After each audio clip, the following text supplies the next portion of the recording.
आप सबको जानकारी हो चुकी है, कुछ दिन पहले ही मुख्य सेविका का 2693 पद उत्तर प्रदेश सरकार के द्वारा बाल विकास पुष्टाहार उत्तर प्रदेश सरकार द्वारा निकाला जा चुका है, जिसमें हमारी बहनें जो 21 से 40 वर्ष की हैं 1 जुलाई 2022 तक, और जो SC ST OBC की हैं उनको आरक्षण तो मिलता ही है। जो बहनें समाज शास्त्र, समाज कार्य व गृह विज्ञान या पोषण व बाल विकास के साथ BA की हैं, ध्यान से एक बार पढ़ लेते हैं, समाज शास्त्र, समाज कार्य, गृह विज्ञान, पोषण एवं बाल विकास के साथ BA की हैं।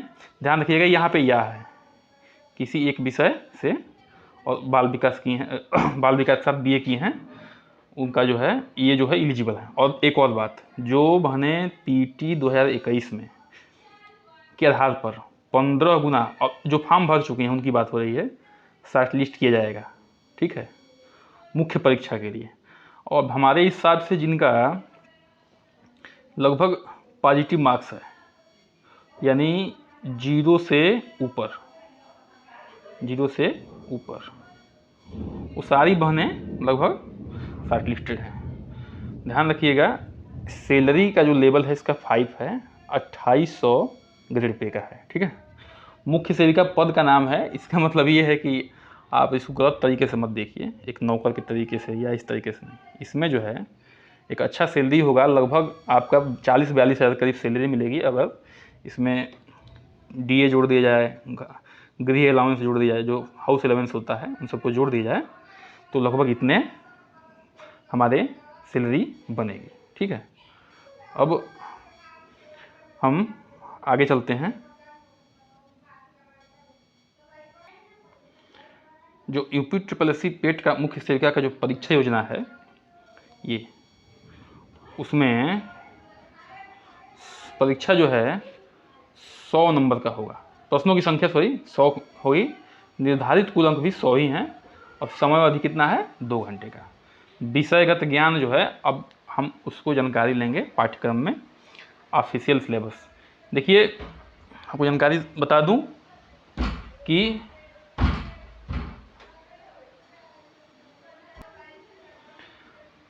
हाँ, प्रत्येक उत्तर उस प्रश्न के पूर्णांक को अगर गलत होता है तो 1/4 अंक काटे जाएंगे। 25% अंक होता है, मतलब अगर 4 क्वेश्चन आप गलत कर देती हैं तो एक सही क्वेश्चन भी आपके कट जाएंगे। इसलिए देखिए, तैयारी के दौरान सबसे बड़ी चीज़ है कि आपको नेगेटिव मार्किंग से बचना है। कैसे बचना है? अभ्यास। इस चैनल पे आपको प्रश्नों का अभ्यास कराया जाएगा, और जितना सिलेबस अभी जो हम डिस्कशन करने जा रहे हैं, सिलेबस का हर एक कोना कोना आपको जो है डिस्कस किया जाएगा। तो आप जो है अपने आप को एकदम संतुष्ट कर लीजिए कि आप जहाँ भी पढ़ रहे हैं एकदम सही जगह पढ़ रही हैं, आपके साथ कोई भी धोखा नहीं होगा। और हमारा मुख्य उद्देश्य होगा कि ऐसे क्वेश्चन का अभ्यास किया जाए जो जनरली एग्जाम में पूछे जाते हैं। ये नहीं कि हवाई फायर में कुछ भी पढ़ रहे हैं, मेहनत भी कर रहे हैं और मिल रहा है कुछ नहीं। तो हम ऐसे प्रश्नों का अभ्यास करेंगे जो बार बार पूछे जाते हैं और जिनकी पूछे जाने की संभावना है। काफ़ी अनुभव है हमारा इन सभी एग्जामों को लेकर, काफ़ी एग्जाम हमने निकाले भी हैं, तो उस अनुभव का हम चाहेंगे कि हमारी बहनों को पूरा का पूरा लाभ मिले। खैर, इसके बारे में बाद में डिस्कशन करेंगे कौन कौन सा एग्जाम निकाले हैं। अब देखिए, जो पाठ्यक्रम है यानी कि सिलेबस है, जो ऑफिशियल नोटिफिकेशन में आया है, उसके बारे में बात करते हैं। मुख्य सेविका की भूमिका और जिम्मेदारी। देखिए, जो आपकी भूमिका है समाज में, जो सामाजिक कार्य करेंगी महिलाओं के लिए, बच्चों के लिए, उसके बारे में आपकी क्या भूमिका है और क्या क्या जिम्मेदारियां हैं, इसमें जो है आपको पढ़ना पड़ेगा। विवाह, हर साल आपके क्षेत्र में विवाह की संख्या होगी, कैसे विवाह हो रहे हैं, परिवार के बारे में, जाति लिंग के बारे में, असमानता, पर पुरुष पे कितने महिलाओं की संख्या, पर महिलाओं पे कितने पुरुषों की संख्या, जानकारी, किस धर्म के कितने लोग हैं, कौन सी भाषाएं आपके क्षेत्र में बोली जाती हैं, ठीक है। तीसरा पॉइंट है सामाजिक समस्याएं और विशेष रूप से बच्चों और महिलाओं से संबंधित मुद्दे। सामाजिक समस्याएं और विशेष रूप से बच्चों और महिलाओं से संबंधित मुद्दे। समाज में कौन कौन सी समस्याएं हैं जो तत्कालिक रूप से है, ठीक है, और बच्चों और महिलाओं से संबंधित मुद्दे कौन कौन से। देखिए, इसमें जो आपका फोकस मेन बच्चों से है और महिलाओं से है। आपका जो कार्य है इन्हीं संबंधित ज़्यादा है।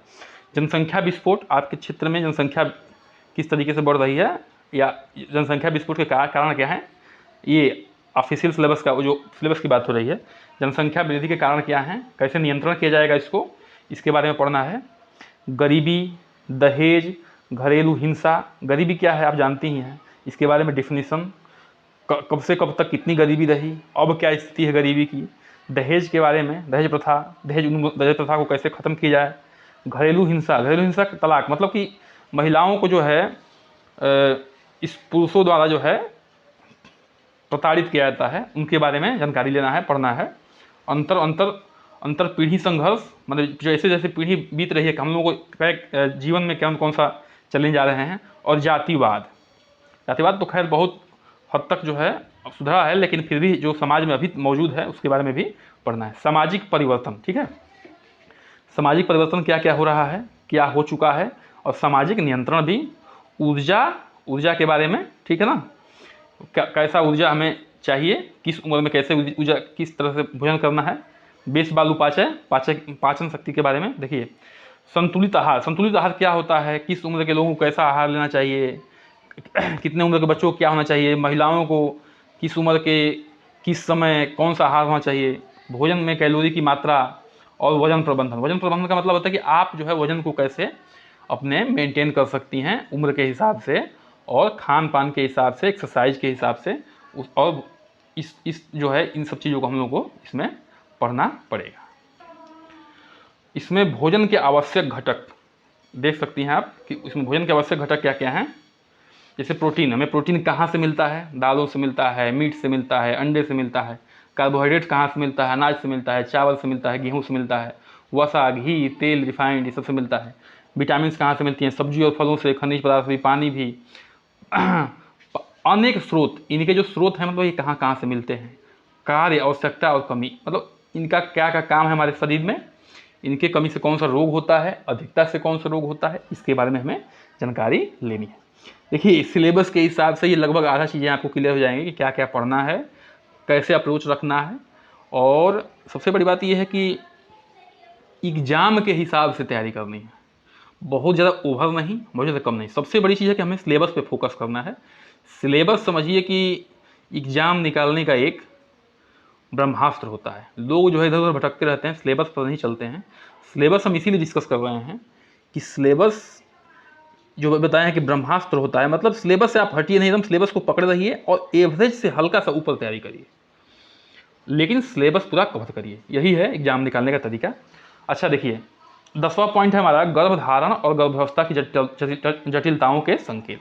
गर्भधारण का देखिए कई महिलाओं में जिनका जो है थायराइड की प्रॉब्लम होती है, गर्भधारण में बड़ा समस्या होती है, और अन्य भी प्रॉब्लम होती है, उससे भी समस्या होती है। अच्छा जटिलताएँ मतलब कि उसमें समस्याएं हैं, जटिलताएं हैं, उसके बारे में पढ़ेंगे। प्रसव मतलब होता है डिलीवरी। गर्भधारण के दौरान पुष्टा आहार की आवश्यकता, जब हमारी बहनें जो है, चाहे माताएं बहनें जब गर्भधारण करती हैं तो कैसा आहार चाहिए, ठीक है, किस आहार की। देखिए आप जाएंगे डॉक्टर के पास तो उस समय आयरन कैल्शियम की देते हैं, क्योंकि हमारा जो बच्चा होता है अपने माँ से ही पूरी ऊर्जा को लेता है। तो इस समय जो है एक ब्लड से ही सब सप्लाई होता है, तो ब्लड की आयरन की कमी हो जाती है, आयरन से जो आरबीसी बनता है, तो और कैल्शियम भी चाहिए, तो इसलिए जो है बहुत ज़रूरी होता है ये दोनों चीज़। इसलिए जो है उस दौरान आयरन कैल्शियम गोली चलती है। खैर तो आगे की बात है। जन्म के चरण कौन कौन से हैं। प्रसव के प्रकार जानते ही हैं आप लोग कि एक नॉर्मल होता है, एक सिजेरियन होता है। तो खैर उसमें पढ़ने की बात है आगे की। महिला स्वास्थ्य एवं गर्भपात, ठीक है ना, महिला का स्वास्थ्य कैसा होगा, गर्भपात कैसे क्यों हो जाता है, कैसे हो जाता है, इसको आप में समाज में जागरूकता फैलाना है और इसको रोकने के तरीके बताने हैं, ये आपको पढ़ने हैं इसमें। और अगर आप सिलेक्ट हो जाते हैं, हम तो चाहते हैं कि सभी बहनें हमारी सिलेक्ट हों जो हमसे जुड़ी हैं, और तो आपको ट्रेनिंग भी दिया जाएगा उत्तर प्रदेश सरकार द्वारा, आपको ट्रेनिंग भी मिलेगी, ठीक है। 11वां पॉइंट है वृद्धि एवं विकास। देखिए वृद्धि एवं विकास से ही आपको स्पष्ट हो रहा है कि बच्चे की वृद्धि, शारीरिक विकास कैसे होगा, मोटर विकास मतलब चलने का विकास, भावनात्मक विकास मतलब कि भावनाओं का, भाषा का विकास कैसे करता है, सामाजिक विकास कैसे करता है, संज्ञान जो बच्चे के संज्ञानात्मक विकास, इन सब के बारे में पढ़ना है। नवजात का देखभाल, 12वां पॉइंट है नवजात का देखभाल, स्तनपान के तरीके, कुपोषण एवं पूरक पोषण। कुपोषण होता है कि बच्चों में जो एक समय पे जो संतुलित आहार नहीं मिल पाता है, उसकी वजह से बच्चों में उनके संतुलित विकास नहीं हो पाता है। जैसे कि किसी में जो है पेट निकलना, हड्डी टेढ़ा होना, हाथ का पतला होना, लंबाई के समय से न बढ़ पाना, वृद्धि होना, ये सब समस्याएं आती हैं। तो उसके बारे में जो है पढ़ना है, और क्या क्या उसके हम लोग कैसे उसको निपटारा कर सकते हैं उसके बारे में पढ़ना है। जीवन चक्र के दौरान पोषण, ठीक ना, पूरे जीवन के चक्र के दौरान। देखिए जीवन चक्र में क्या होता है, शैशवावस्था होता है, बचपन होता है, किशोरावस्था। शैशवावस्था 0 से 6 साल तक होता है। बचपन जो होता है आपका 6 से 12 होता है। किशोरावस्था 12 से 18 होता है। इसके बाद तो आ जाता है जो है युवा अवस्था आ जाता है। तो भारत में शिशु मृत्यु, अच्छा देखिए भारत में शिशु मृत्यु दर, मातृ दर, देखिए शिशु मृत्यु दर जो है बहुत और मातृ मृत्यु दर बहुत कम हुआ है।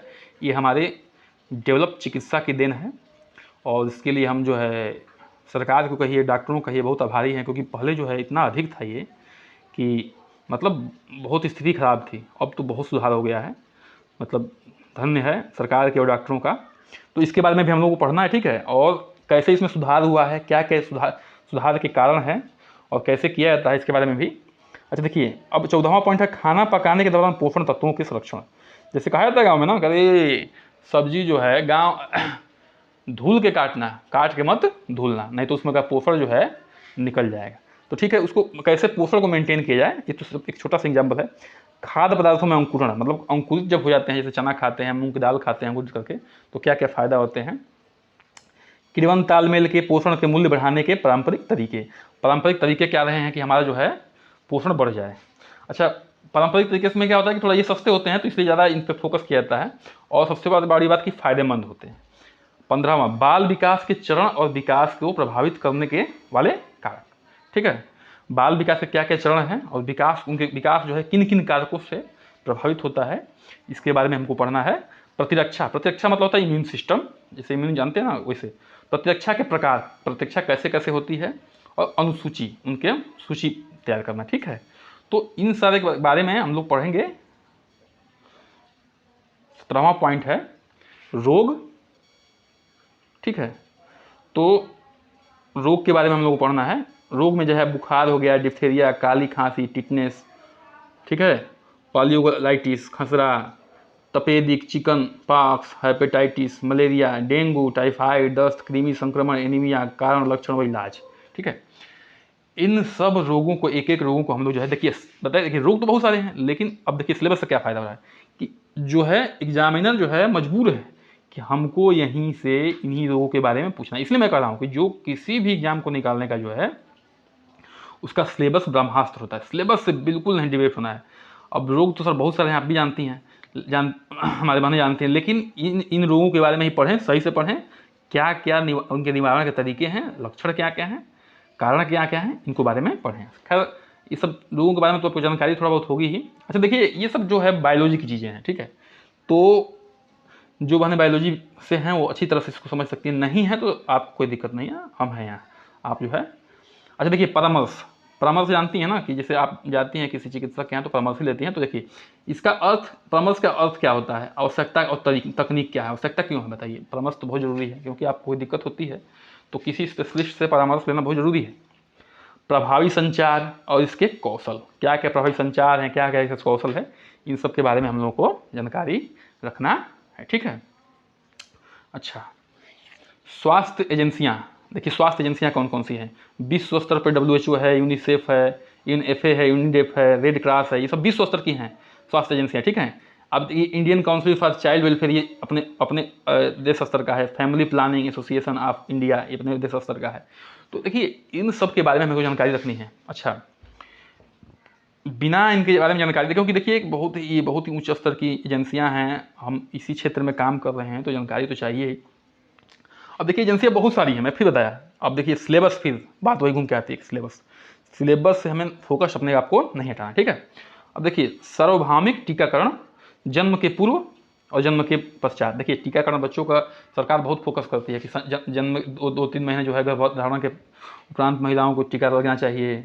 बच्चों को जो है तुरंत एक जन्म होने के तुरंत टीका लगना चाहिए, फिर 5 साल के अंदर इतने इतने टीके लगना चाहिए। देखिए एक गवर्नमेंट जो है कार्ड बना के देती है, उस पर हमारी जो आशा बहुएँ हैं, बहनें घूमती रहती हैं, वो नोट भी करती हैं कि आपने लगवाया कि नहीं लगवाया। देखिए बहुत सरकार काम करती है, और आपको जो है इसमें जो है आपको एक हेड की तरह के तरीके से काम करना है।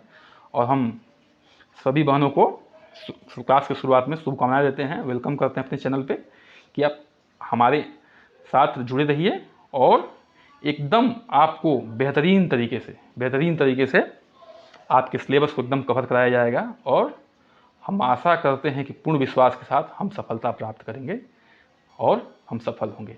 जय हिंद, जय भारत, नमस्कार।